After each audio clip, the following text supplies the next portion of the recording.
Fry చేస్తున్నాను. కావలసిన పోపు దినుసులు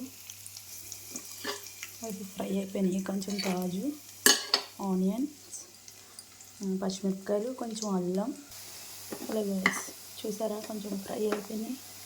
బ్రౌన్ కలర్ రావాలి లైట్గా. కొంచెం పసుపు, సరిపోయినంత సాల్ట్,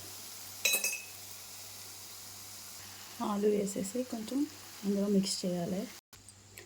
కొంచెం బెల్లం వేసుకోవాలి గైస్, టేస్ట్ బాగుంటుంది. సన్నగా చాప్ చేసుకున్న కొత్తిమీర. చూద్దాం అయిపోవచ్చింది.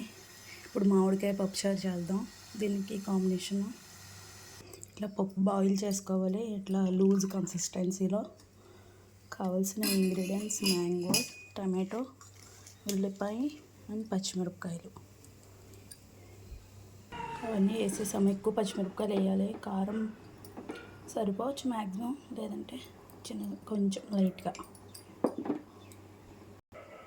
తాలింపులో మిరపకాయలు వేస్తాం, అదేమీ పెద్ద స్పైసీ ఉండదు, పచ్చిమిరపకాయల నుంచే వస్తుంది. కొంచెం పులుపు కాబట్టి సాల్ట్ ఎక్కువ పడిద్ది. మా చెట్టు మ్యాంగోస్ చాలా పుల్లగా ఉంటుంది. బాయిల్ అయిపోవచ్చింది. ఇప్పుడు తాలింపు వేసేసుకున్నాము. చూసారా ఇట్లా లిక్విడ్ ఫామ్లోనే ఉండాలి.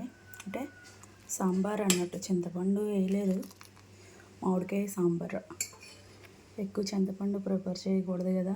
ఇప్పుడు సమ్మర్లో మ్యాంగోస్ దొరుకుతాయి కాబట్టి ఇట్లా ప్రిపేర్ చేసుకోవడం బెస్ట్. ఎప్పుడు చేసుకునేదే పప్పు. అది మ్యాంగోస్తో చాలా వెరైటీస్ ఉంటాయి, నేను చేస్తాను. ఇది చాలా టేస్టీగా ఉంటుంది, ఎప్పుడైనా ట్రై చేయండి ఇట్లా. సరే ఫ్రెండ్స్, ఇప్పుడు కొంచెం తాలింపు వేసుకుందాము.